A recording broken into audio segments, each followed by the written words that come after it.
Ning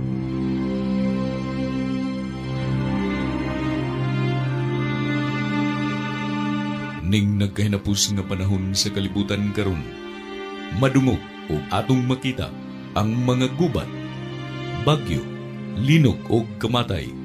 Managminyo ay ang lalaki ngadtos lalaki, babae ngadtos babae, adunay mga panagbangi, pagpangawat, pagpanglugos, adiksyon o korupsyon bisan sa kasimbahanan. Kini mao'y tino nga ilhanan nga ang katapusan ug ang pagbalik ni Hesus haduol na. Ang atong Ginoong Hesukristo nagingon, gawas kung ang tao magpakatao pag-usap, dili gayud siya makakita sa gingharian sa Dios. Higala, buot sa Dios nga ang tao masayod ug maandam sa maong adlaw. Buot siya nga ang tao mamaluwas ug mapatunan ang kinabuhing dayon. Apan unsaon man sa tao pagpangaliya kaniya nga wala man niya tuuhi, ug unsaon man sa tao sa pagtuo kaniya nga wala gayud niya hingdunggi, ug unsaon man sa tao sa pagkadungugon walay magwawali. Sa tumong ug tuyo nga kami makaalagad diha kaninyo, gimugna kining tulumanon ang tingog sa reformasyon. Isgutan ang mga tagna nga naisulat sa Biblia ug ang dakong pagpangandam o pagreporma sa kaugalingon. Ang tingog sa reformasyon. Ang tingog nga mohatag og pasidaan, mohatag og katin-awan, mudanag sa imong dalan ug mugiya kanimo ngadto sa kinabuhing walay katapusan. Ang tingog sa reformasyon. Ang tingog sa reformasyon. Ug karon aniya ang inyong alagad.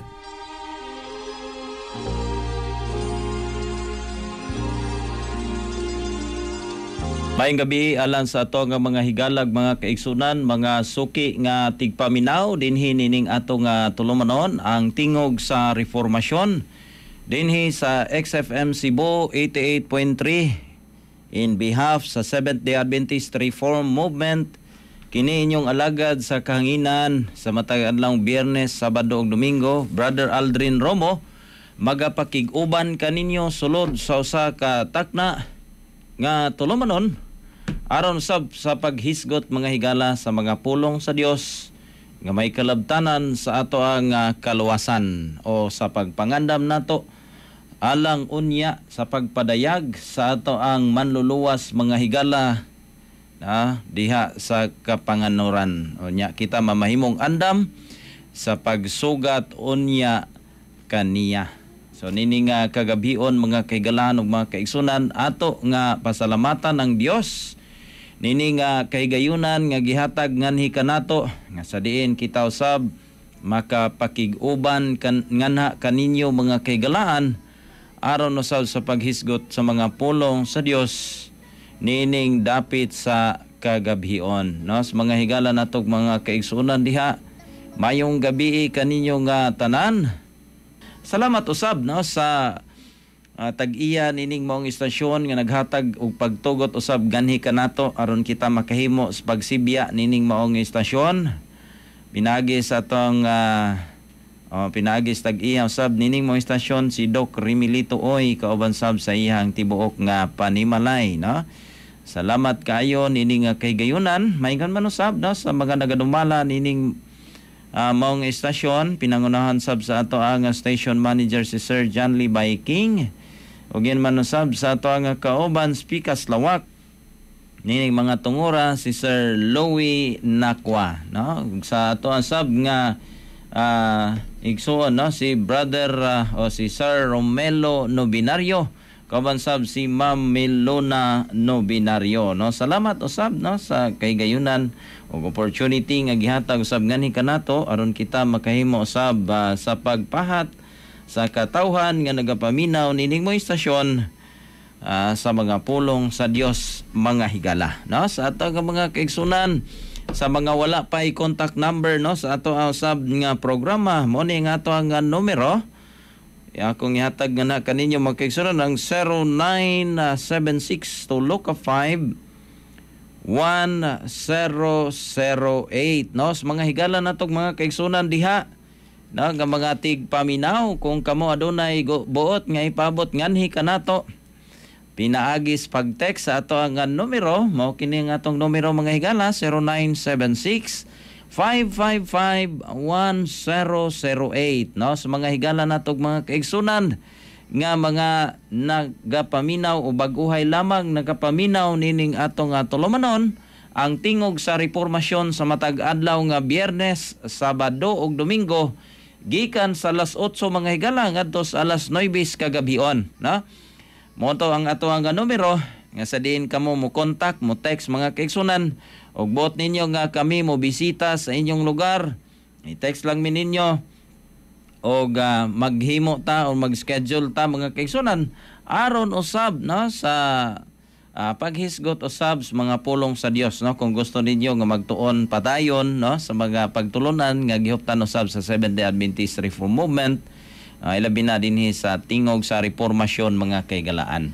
O sa mga gusto usab nga mo bisita kanato, no, sa ato ang simbahan o opisina mga kaigsunan, bisita lamang diha sa may Treasureville Subdivision, Barangay San Isidro, Syudad Talisay, no? Sa mga higala nato nga naalas dool, no, ang ato ang simbahan, ang ato ang kanini ang opisina mga kaigsunan ana himutang sa Treasureville Subdivision, Barangay San Isidro, Syudad sa Talisay, no? I-search lang ninyo mga kaigsunan ang Seventh-day Adventist Reform Movement Central Philippine Union Conference, no? Talisay mga kaigsunan. Inyong makita o ihatod kamo, no, diha sab sa ato ang simbahan o atong opisina naa nahimutang mga kaigsunan likod lamang, no, sa mga sa Barangay Hall sa San Isidro, no? Mo na mga kaigsunan ang ato ang kompleto nga address or mo na ato ang nahimutangan, no, sa ato usab nga opisina. Unya sa atong mga kaigsunan nga gusto usab mo paabot, no, sa inyo hag mga kanani ang concerns mahitungod sa doktrina mga kaigsunan nga gihuptan usab sa Seventh-day Adventist Reform Movement, pwede sab kamo nga mo message kanato after dinhi sa ato nga program mga higala nga mo message, no, sa ato ang Facebook page. I-search lang ninyo ang /SDARMCPUC. No, sa mga kaigsunan nato, i-search lang ninyo ang /SDARMCPUC, no, diha sa inyo ang Facebook mga kaigsunan aron nga makita ninyo or inyo usab nga ma-message ang ato ang Facebook page. Unya kung aduna kamoy mga pangutana mga kaigsunan ato usab nga matagaan og pagtagad kung og galing, no, aduna kamoy mga pangutana mahitungod usab sa doktrina, no. Kana mga kaigsunan maghisgot ta ngadto sa mga doktrina usab nga gihuptan na sa Seventh-day Adventist Reform Movement, no? Sa mga kaigsunan nato diha nga gustong mo paabot sa ilahang mga kanini ang pangutana, i-message lang, no, ang ato ang Facebook page. O di ba gatong atong gihatag mga higala nga numero, pwede usab kamong mo text dito mga kaigsunan, no, or mo text diri sa ato ang numero mga kaigalaan ug mga kaigsunan, no, mo ni atong gidala usab nini nga kagabion. Og ayaw lang og tawag mga kaigsunan, no, sa ato ang during sa ato nga program tungod kay di sab nato na matagaan og pagtagad, no. Sa dili pa ta mo padayon sa unahan mga kaigsunan paghisgot sa mga pulong sa Dios, magampo na kita dalaygon og silimbahon namo nga na ikaw sa kitas-an sa mga langit. O Dios, salamat nini nga kahigayunan nga imong gihatag sa imong alagad nga sa diin ani ano sab tipik-tipik sa imong mga pulong, ikaw lamang magagiya ug magapanalangin ilabi na sa mga tigpaminaw nining maong istasyon o sa kanunay o sa madasigon gayod kami magasusi sa imong mga pulong. Giyahi kami nga makakabot ngadto sab sa tibuok gayod nga kamatuoran ilabi na ang mga tigpaminaw o mahimo sab nga makadaog sa tagsa-tagsa namo kaluyahon sa kinaiya. Panalangini ang imong mga katawhan sa nagkalain-lain nga dapit O palangini usab ang imong mga magbubuhat nga nagabuhat sa kaumahan aron sa pagpahat sa kamatuoran ngadto sa uban nga wala pa usab masayod sa kamatuoran. Tabangi usab og panalangini ang tag-iya nining mga istasyon og ingon man usab sa mga nagadumala niini. Kining tanan akong gisalig og gitugyan og gilawmang madawat nagilamang sa ngalan ni Hesus ang mamluluwas. Amen.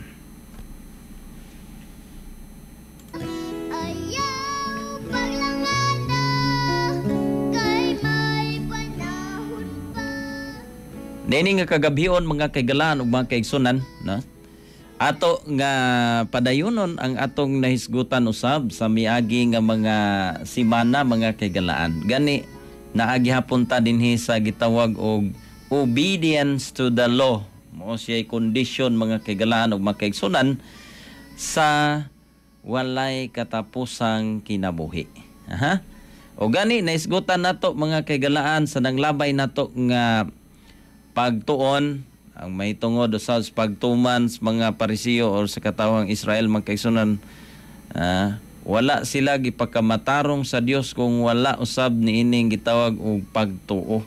May hinungdan nga bisan tuod na sila mga kaigalaan ug mga kaigsunan nagtuman, wala man ingon dito nga dili na magtuman, no? Kundili bisan sa ilang nga sitwasyon doon na ng pagtuman pero kinaugalingon lamang, no? Wala sila bisan gani, no, sa anak sa Dios or bisan kang Kristo mga kaigsunan o anak sa tao, wala gayud sila pagtuo kaniya. So nahimong walay epekto mga kaigsunan bisan ang pagtuman nila sa kasuguan sa Dios. Kung nahinomdom mo ang usa ka batan-ong lalaki, ni matod pa niya nangutana siya kanto kang Kristo kung unsay buhaton aron makabaton sa kinabuhing walay katapusan. O kay balo mo unsay iyang tubag mga kaigsunan, iya nang gituman sukad pa siya o sukad pas iyang pagkabata o sa bata pa siya. Pero nganong wala man makahimo kini nga o nakapakamatarong kanila mga kaigalaan tungod kay dunay kulang, no? So mo na atong naisgutan sa nanglabay sab nato nga mga pagtuon. Unya last nato nga gisgutan mga kaigalaan katong gisgutan diya sa Galacia, no? Kung nahinomdom mga kaigsunan, Galacia 3 versikulo 24. Unsa may role sa balaod mga kaigsunan, unsa may kanana ang gamit nining balaod mga kaigsunan sa pagkamata o or sa justification sa usa ka gitawag nato og makasasala mga kaigalaan ug mga kaigsunan. Galacia 3 versikulo 24 nag-ingon, sa pagkaagi nga ang kasuguan nahimo nga atong magtutudlo sa pagdala nato ngadto kang Kristo aron kita pagapakamatarungon pinaagi sa pagtuo. So unsa day nga paagi mga kaigsunan aron kita mahimong pagamatarungon? Kita mga kaigsunan pagamatarungon, no, pinaagi or kita mga kaigsunan mahimong kanana ang makaduol or makaabot ngadto kang Kristo, adunay mutudlo nato mga kaigsunan ngadto kang Kristo tungod niining kasuguan. Tungod kay mo iyang buhat mga kaigalaan ang pagtudlo sa tao nga kita nanginahanglan og manluluwas nga maoy mo matarong nato. No, dili gyud ang bala ang ang kanini ang kasuguan mga kaigsunan mo'y mo matarong sa usa ka tawo. Kun dili unsa man siya sumala pas gisgutan maoy mutudlo nato ngadto sa atong or ngadto kang Kristo mga kaigsunan aron kita mahimong pagkamatarungon pinaagi sa pagtuo. Mao na siya ang tumong mga kaigsunan or kanana ang buhat sa kasuguan mga kaigsunan ngadto sa usa ka makasasala kanato, no? Tungod kay kita iyahang dadon ngadto sa kang Kristo, no? Mayong gabi diha kang Jeffrey Samson Samoldi. Good evening Brad, and as lang ngano gibuhi man ang tawo nga mamatay raman di ay. Salamat and God bless all. Salamat no sa imong nga pangutana. Ngano kuno nga gibuhi man ang tawo nga mamatay raman di ay. Salamat and God bless. No, ang iyahang punto ngano kuno nga gibuhi man, na. So in the first place mga kaigsunan, ang tawo, no, before ta mo padayon sa atong pagtuon tungod kay nangutana man si Brother Samoldi. Ang tawo mga kaigsunan, gilalang sa Dios. Wala siya plano nga ang tawo kanana ang mahulog sa pagpakasala, pero nakita sa Dios, no?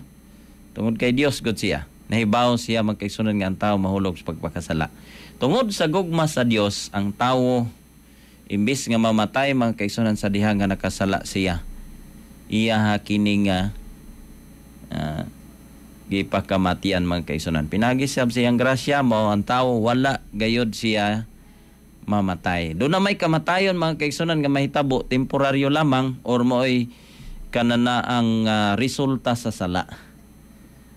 Pero sa diha nga mo tuman or sa diha nga mo sunod sa kabubuton sa Dios mga kaigsunan, mao na panahon mahimong mabatunan niya ang kinabuhing walay katapusan.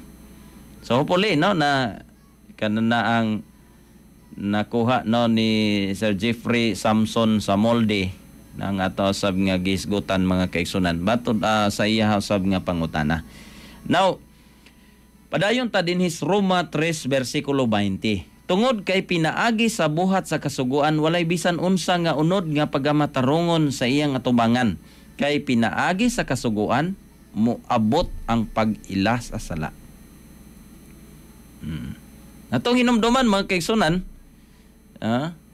nga ang kasuguan dili siya mo'y mumatarong nato. Kinsa ra may mumatarong nato? Si Kristo, no? Ang buhat sa kasuguan mao lamang ang pagtudlo kanato ngadto sa maghimo nato nga matarong. Ngadto kang Kristo mga kaigalaan. Sumala pas maong bersikulo Roma 3 bersikulo 20. Pero mao man na dayon molibot dayon ang pangutana mga kaigsunan nga kinahanglan pa man magtuman sa kasuguan. Kana o nganong nahimo pa man gyud ni siyang conditions kinabuhi. Naisgutan na nato no sa nang labay nga mga pagtuon nato. Bisan si Kristo mga kaigalaan, pamatuod siya miingon nga kung buot ka mosulod sa kinabuhi, bantay ang mga sugo. Gi-enumerate mga kaigsunan ang angay nga pagabantayan, no? Dugang Jacobo 1 bersikulo 24. Kay kung may bisan kinsa nga panimati sa pulong, dili magtutuman og dili magtutuman siya sama sa usa ka tawo nga nagatan-aw diha sa usa ka salamin sa iyang nawong nga kinaiya. Jacobo 1:23 or sa other nga version man kaisunan ngayon sa Santiago, no? So unsa daw sa diha nga ang tawo mga kaisunan igo ra mamati sa pulong. Matod pa niya dili motuman, gipakasama lang siya sa tawo mga kaigsunan nga nagtan-aw lang siyang naong diha sa salamin nung sa iyang kinaiya. Wala ra daw sa wala, nakita niya nga siya nasayop, nakita niya nga kinahanglan og manluluwas pero walay gihimo mga kaigsunan. So ang rule sa balaod mga kaigsunan, no? Unya kung kini siya mga kaigsunan mo'y mo hatod kanato, mo'y mo tudlo nato nga kita adunay sayop or adunay sala mga kaigsunan. Kay pinaagi sa kasuguan mao na nang panahon na mahimong makailata nga adunay sala. Na unsaon man nato pagkahibaloron nga nakasala ta kung walay kasuguan. Kung moingon ta magahigala nga wala na ning kasuguan, wala na ning sugo sa Dios. Di problema kayo, no? Matod pa sa usa ka komentaryo mga kaigsunan, the law is a mirror into which we may look and discern the defects in our character. So unsa day ang balaod mga kaigsunan? Gitawag siya og mirror. So, siyag salamin mga kaigsunan nga kita maka-discern, makaila nga dunay depekto ang atong kinaiya. Should we not be grateful that God has provided a means whereby we may discover our shortcomings? There is no power in the law to save or to pardon the transgressor. Ha? Walay gahom ang balaod, sumala pa mga kaigsunan sa pagluwas o pagpasaylo sa makasasala. Unsa raman di ay ni siya?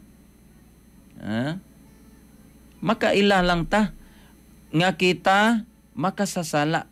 Sama siya sa salamin nga mupaila nato nga dunay buling ang atong naong, dunay depekto ang atong kinaiya. What then does it do? It brings the repentant sinner to Christ. Mo to gisgutan ganiha mga kaigsunan sa Galacia, na? Kini siya usa ka schoolmaster mga kaigsunan nga mo'y mudala nato ngadto sa manluluwas.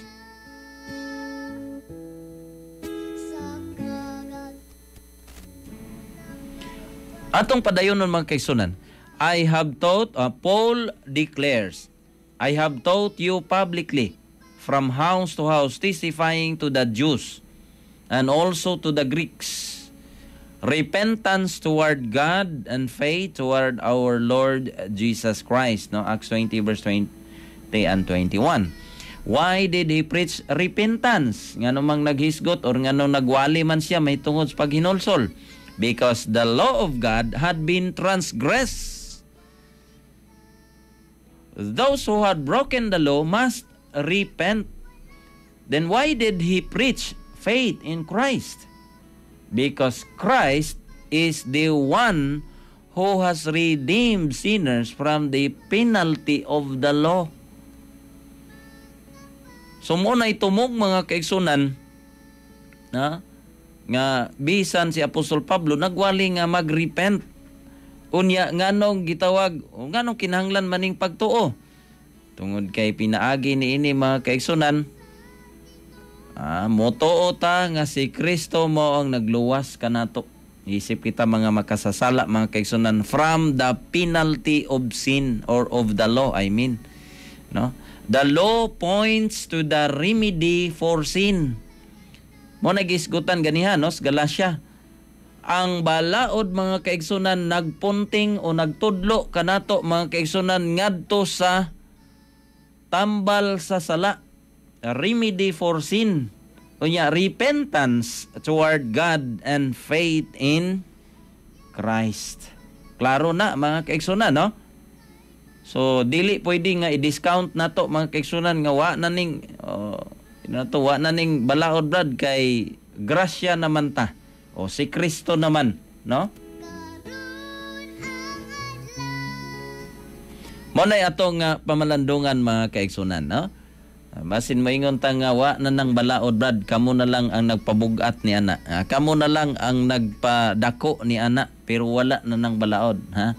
Pero sumala pa sa atong mga naisgutan, atong natun-an dinhi, existing o nagpadayon siya mga kaigalaan tungod kay ang tumong sa kanana ang balaod dili pagluwas sa tawo kundili ang buhat sa balaod mga kaigsunan gisama siya o gipakasama sa usa ka salamin mupaila nato nga kita nakasala. So diha mga kaigsunan, no? So ngano man nga ang Dios nag-justify mga kaigsunan or naghimo kanato nga mga tarong mga kaigsunan sa diyang mutuo ta kang Kristo. No, even though ang uban mga kaigsunan they have not obeyed the law perfectly. Ngano man Roma 4 bersikulo 11. Og siya midawat sa timaan sa circumcision nga usa ka patik sa pagkamatarong sa pagtuo nga iyang gibatunan samtang siya diha pa sa pagkawalay sirkonsisyon aron siya mahimong amahan ni atong tanan nga mingtuo og bisan sila pa sila diha pa sa pagkawalay sirkonsisyon aron pagkamatarungon or pagkamatarong maisip kanila. Dogang makisunan sa 22 ngantos 25. Busa ginaisip usab kini kaniya alang sa pagkamatarong. Karon wala sulata kini tungod lamang kaniya nga giisip kini alang kaniya. Kundili tungod kanato usab kang kinsa pagaisipon kini. Kanila nga mingtuo kaniya nga nagbanhaw kang Hesus nga atong Ginoo gikan sa mga minatay kinsa gitugyan tungod sa atong mga paglapas o gibanhaw alang sa pagkamatarong kanato. So ma-justify mga kaigsunan, no? Bisan tuod kini naghisgot man ni mga kaigsunan kanang Roma 4 bersikulo 11, no? May tungod sab kang Abraham mga kaigsunan, no? Og siya nakabaton, no? Sa gitawag og silyo sa pagkamatarong pinaagis pagtuo mga kaigsunan. Unya ang pagkamatarong gi-impute sa iya o butang kaniya mga kaigsunan. So kana pinaagi usab sa kang Jesus Christ mga kaigsunan nga nabanhaw aron kita usab makabaton og pagkabanhaw o pagkamatarong mga kaigsunan. Jacobo 2 bersikulo 23. Og natuman ang kasulatan nga nagaingon og si Abraham mituo sa Dios og kana giisip kaniya alang sa pagkamatarong og gitawag siya nga abyan sa Dios. Sa English pa mga kaigsunan, Abraham believed God and it was imputed unto him for righteousness. So giisip mga kaigsunan nga matarong or pagkamatarong, no, kang Abraham mga kaigsunan iyahang tungod sa iyahang nga pagtuo. Muna akong giingon mga kaigsunan nga bisan sa mga Israelitas, no, nito man naman tuod sila sa kasuguan pero kulang ni nila mga kaigalaan ug mga kaigsunan. No? Ang usa ka komentaryo niini, because of the imputed righteousness of Christ, they are accounted precious for Christ's sake. The Lord's pardon those that fear Him. He does not see in them the vileness of sin. He recognizes in them the likeness of His Son in whom they believe. So muna siya mga kaigsunan. Unya dogang pa, it is the righteousness of Christ that makes the penitent sinners accountable to God and works His justification. However, sinful has been his life. If he believes in Jesus as his personal Savior, he stands before God in the spotless robes of Christ imputed righteousness. Mo nay mahitabo mga kaigsunan, pero dili man gud ta maka-discern sa gikaingon nako, no? Dili ta makaila mga kaigsunan nga kita nasayop kung walay salamin. Dili nato makita ang kanana ang problema o depekto sa atong nawong o kanana ang hugaw, no, sa atong nawong kung walay paila nato mga kaigsunan nga naay problema, naay hugaw. So mo nay rule mga kaigsunan sa balaod, unya pinaagi sa atong pagtuo mga kaigsunan, isip nga mga makasasala nga pagdawat kang Kristo mga kaigsunan sa iyang pagkamatarong, pag-accept sa iya ha. Kana po sab nga bahin mga kaigsunan, bisan tuod kita makasasala unya sa dihang motuo taniya isip siya mo ang atong personal Savior. So iyahang walay lama mga kaigsunan nga pagkamatarong or his robe or robe of Christ mga kaigsunan isulob niya sa atoa. So kana siya mga kaigsunan, no, ang usa sa mga punto. Now, dugang pa, in ourselves we are sinners, but in Christ we are righteous, having made us righteous through the imputed righteousness of Christ. God pronounces us just and treats us as just He looks upon us as His dear children. So mo na'y pag tan-aw na ni Kristo mga kaigsunan, sa diha nga kita by faith, mutuo ta niya mga kaigsunan, isip siya ang ato ang manluluwas. No. So sa gikaingon na nato, aduna say mga proseso mga kaigsunan nga maila nato siya. Who will bring us to Christ? Kinsay mo paila nato nga kita nang inahanglag manluluwas.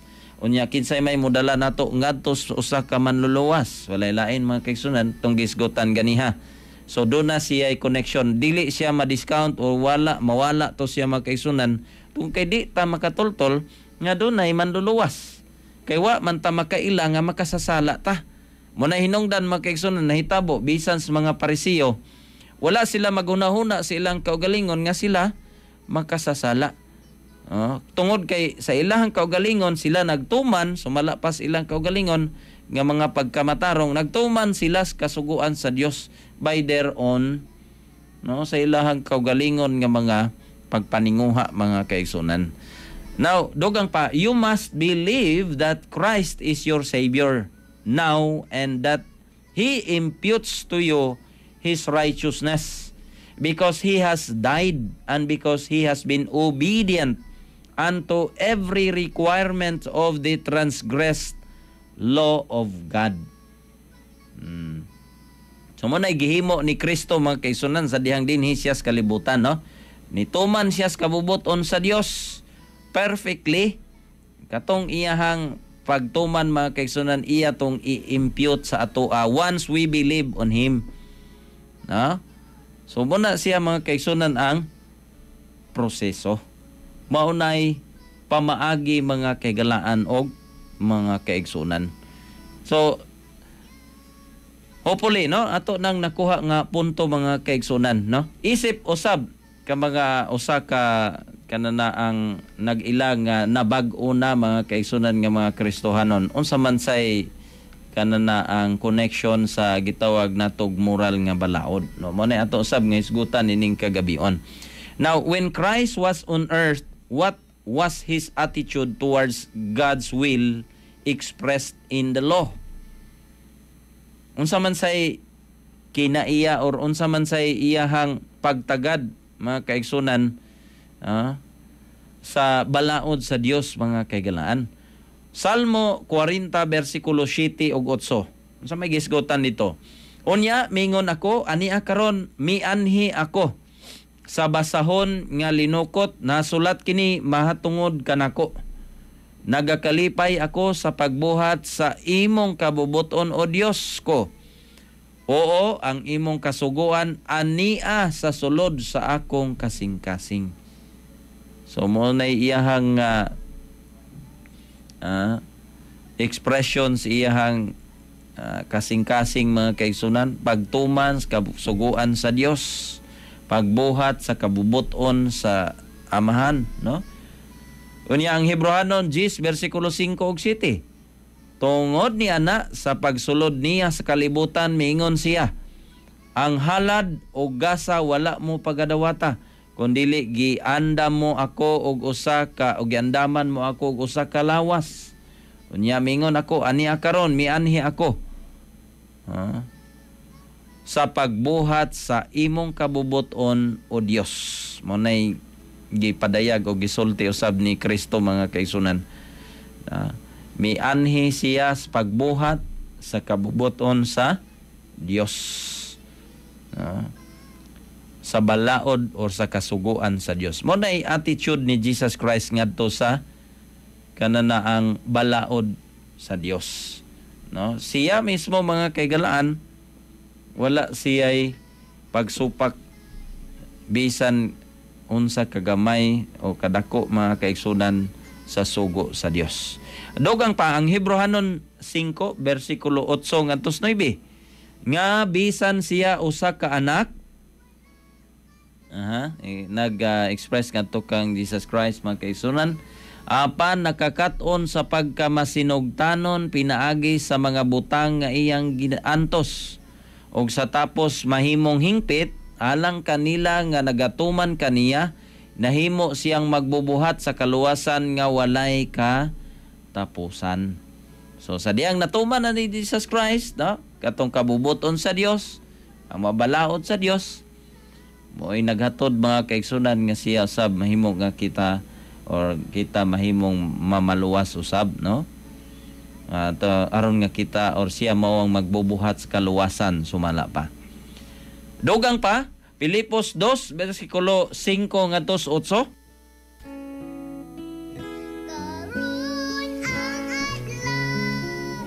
Nagingon ang Filipos 2 bersikulo 5 ngadto sa 8. Batunin ninyo kini nga hunahuna nga diha usab kang Kristo Hesus nga sa nagalungtad na o nagalungtad sa kinaiya sa Dios, wala magaisip sa iyang pagkasama sa Dios ingon nga usa ka butang nga pag-aagawon, kundili naghukas siya sa iyang kaugalingon nga misulob sa dagway sa usa ka ulipon nga gihimo sama sa mga tawo, og sa hikitan siya sa dagway sa usa ka tawo nagpaubos siya sa iyang kaugalingon nga nahimo nga masinugtanon bisan hangtod oo sa kamatayon sa cross.